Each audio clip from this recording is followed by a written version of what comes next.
sometimes you just want to know what the best MPC ever made was. Was it the 5000 or was it the 4000? Well, I'm going to tell you from owning both of these, that depends on what you do with your MPC. There's a lot of people out there on the internet who will tell you one's better than the other. I don't know about that, man. Now, one big problem that they always said about the 5000, that's buggy, it's full of bugs, all that junk. Especially because there was that scathing review of it before the OS 2.0 came out. Now,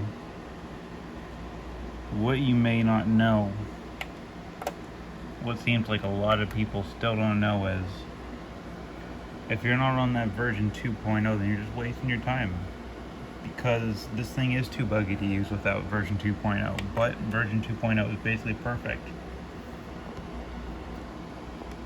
Now, very important to note over here, 5000's got the virtual analog synthesizer and arpeggiator built in. I know for some people watching this video already, they're freaking out because maybe they didn't know that the MPC5000 had this. Now, it's a huge feature if you're a big synthesizer user. However, not all MPC users are, so this isn't going to be the MPC for everybody. You have tons of Q lane controls over here, which may not even be that useful if you're not using the synth, because when we go into the synth page, you can use all those sliders and all those knobs to change all the parameters on here. And you got many pages of those parameters. So if you're a big synthesist and you know what you're doing and you can understand what you're seeing right here, this is a pretty badass machine. Like, the VA in here, very powerful. The effects, I would say, are the best effects that Akai ever put into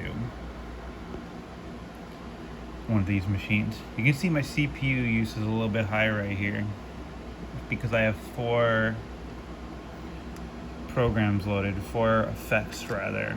When you have 4 effect pluses, each let you load 2 effects, and you can chain 1 to 2, blah blah blah, stuff like that. But if you're going to be a heavy synth user, heavy effect user, it's recommended that you resample from the main outs,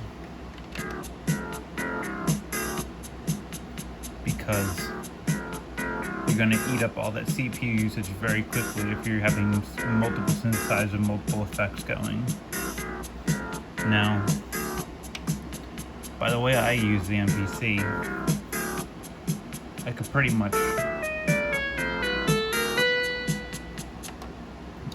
much do everything I want to do with the VA and the sampling for some drum kits.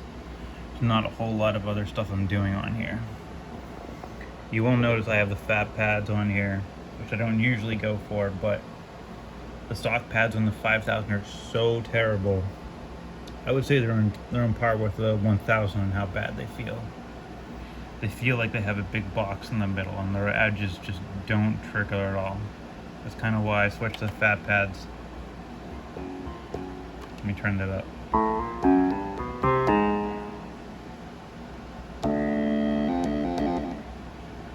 Oh yeah, let me show off the arpeggiator.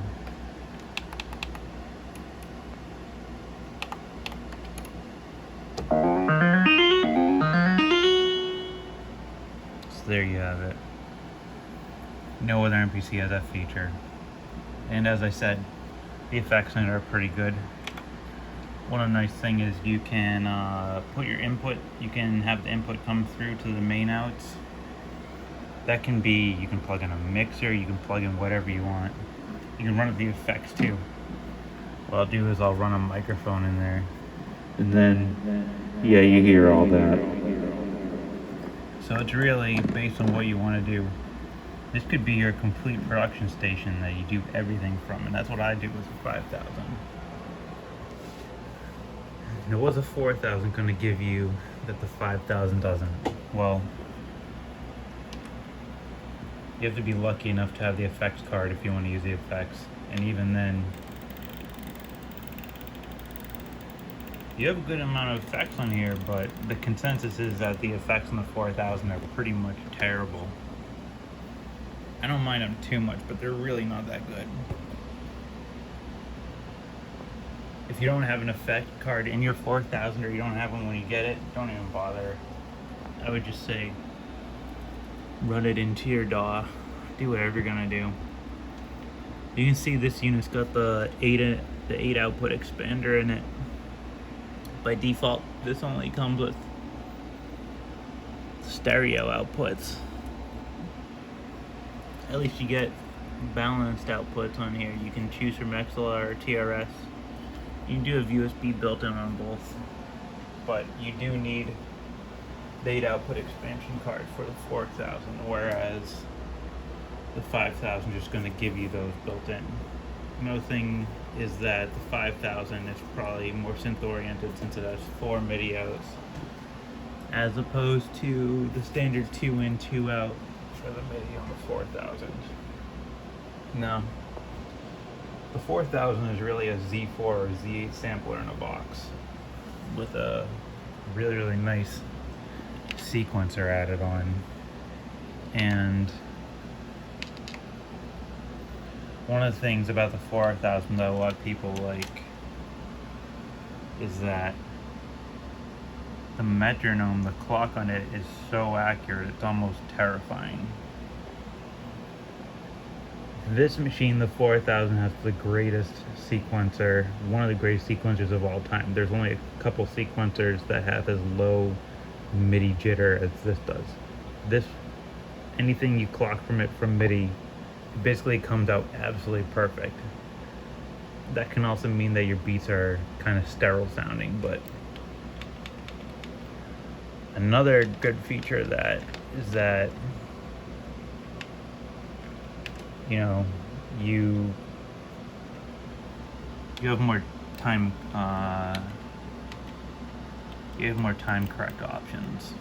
One of the biggest most popular ones is off 96. That gives you just a teeny bit of correction. It's not like putting on 64 or 32 or any of that.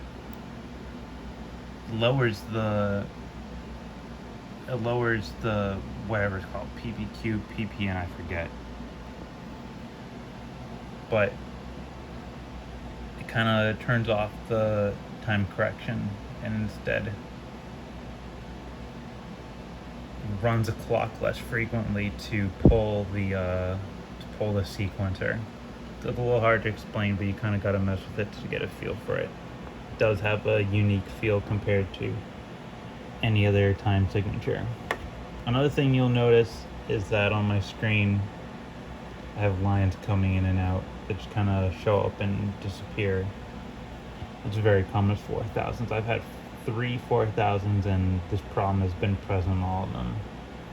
People are starting to come out with replacement LED screens for these that'll take care of that, but it's still something you got to keep in mind. On this you have less Q links than on the 5000, but like I said, most people aren't using that much at once. This is kind of ridiculous unless you're using the synth like I am, in which case it's really nice that you have all those there actually. These directional buttons tend to wear out, as I've noticed. This is the first 4000 I've had where I didn't have to replace at least one of the switches under here. But if you're buying a 4000, you're going to make sure that none of these switches here, these directional switches, need a hard press. And you're going to want to make sure the buttons work good, because there are more buttons on the 4000 than, you know, any other MPC I'm aware of, kind of.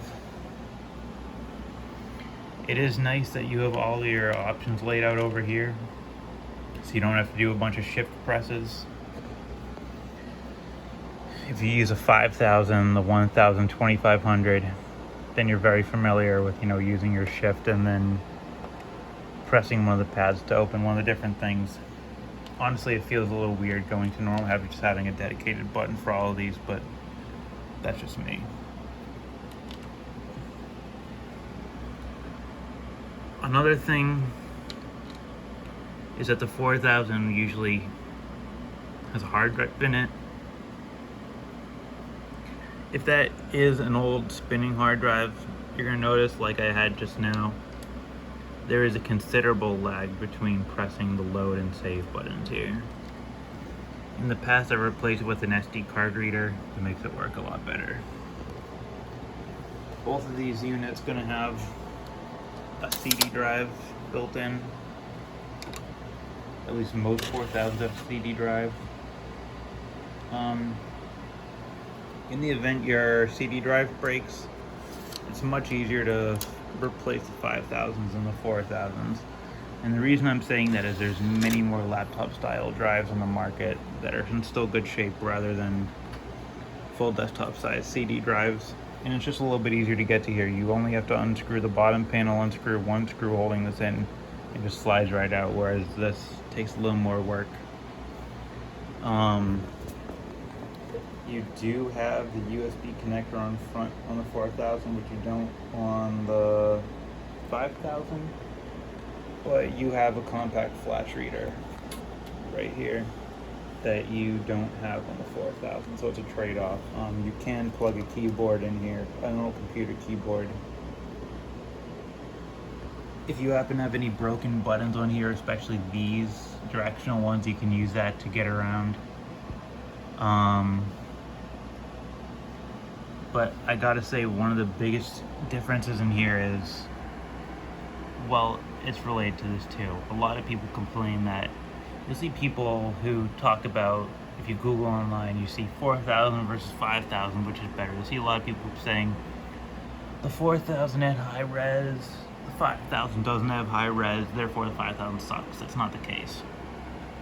Any of those old MPCs that are worth more than either of these machines are 12-bit or 16-bit. You don't need 24-bit high res to do all your drum sampling to sound good and gritty and all that shit. Even the 2000 XL, which, you know, is still considered one of the greatest MPCs of all time. This bad boy is only 16-bit, 44 kilohertz.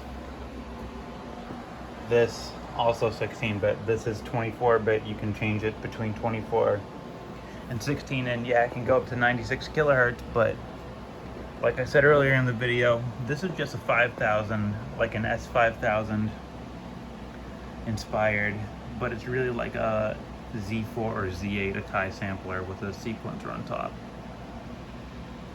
The structure, the program structure in here is more oriented towards multi-sampling. And you'll find that if you have multi-samples for different pressure amounts,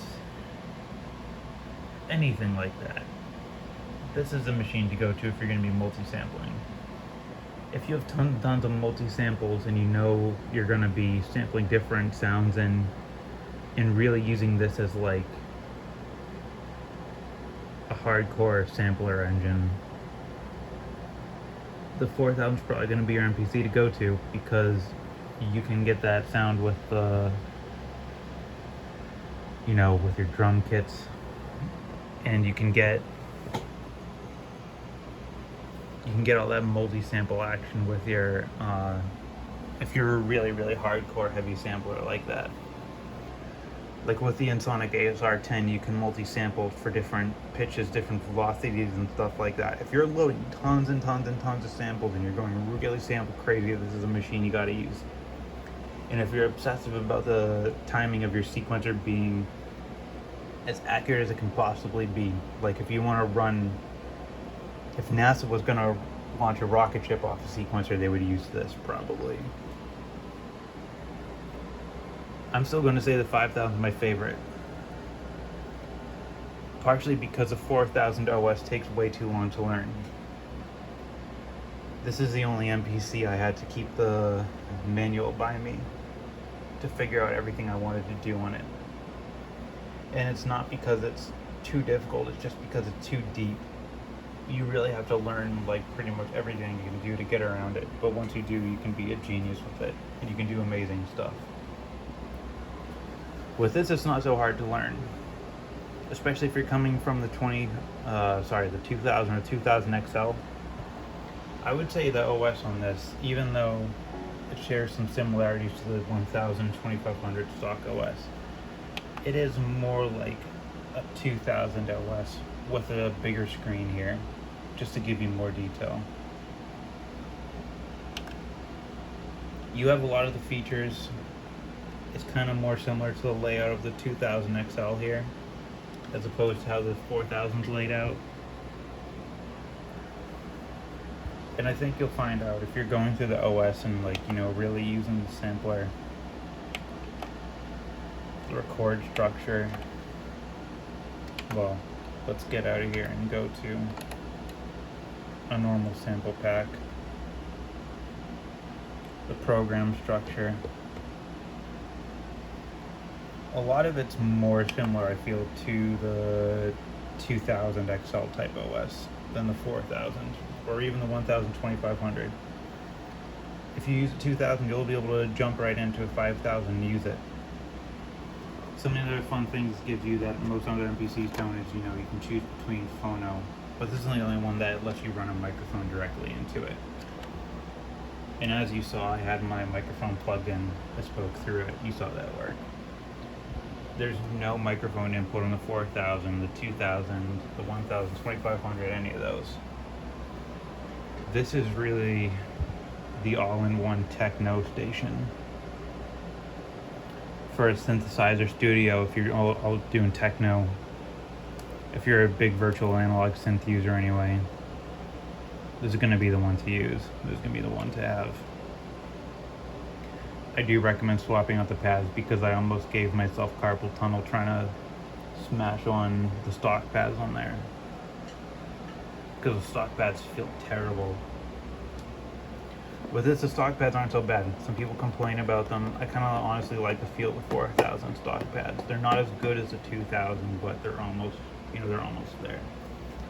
The pads on this aren't terrible, and like they didn't make me angry to use like the 5000 did. And the 5000 is terrible to take apart to get to the pads. I've opened up a ton of Akai's. I've opened up a ton of MPCs. This still took me about an hour and a half, just taking off everything, figuring it all out. It is kind of a pain. By the way, if you do happen to take apart a 5000, there's a screw under here, here, and here that were not mentioned in some of the videos on YouTube. Not that there's that many. It seems like some of the ones that demonstrated don't have screws holding it in from the bottom side. I had to take out the CD drive to get to those.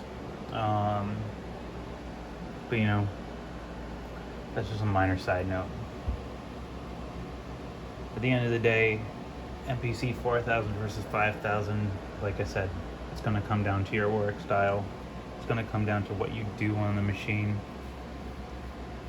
And let me be honest, if you have no interest in the synth or arpeggiator, if you have no interest in the 24-bit / amazing multi-sampling capabilities of this, as in if you're not going to run several drum kits, like try to have so many samples of an acoustic instrument so it sounds legitimate on top of your synthesizers and keys and all that other stuff. If you want to be a crazy sampler, you should use this. You should use this for sure. If sampling just everything, you know, if you have a rack sampler, if you have contact and you go absolutely insane on that, you know, the 4000's your machine. If you make beats and all you're doing is some sequencing and drum work, if it's really basically just drums and some samples, like some beat making, I'm still going to tell you the 2000 is the best one to go for. The 2000 and the 2000 XL. The 2000 is the best sounding of the two, but the XL has enough better features to make up for it. And one thing a lot of people don't know about these 2000s are that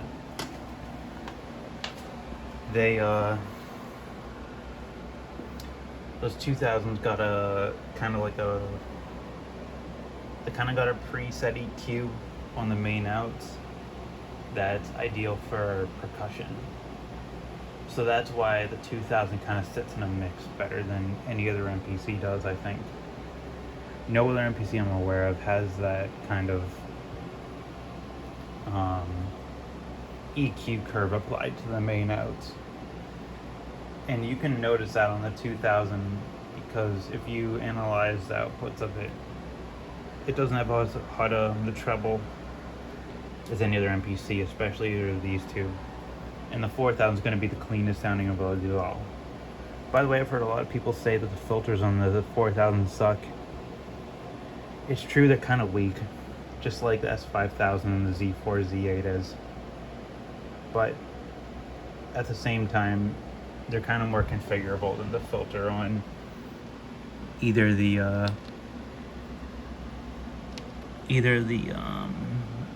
other ones are.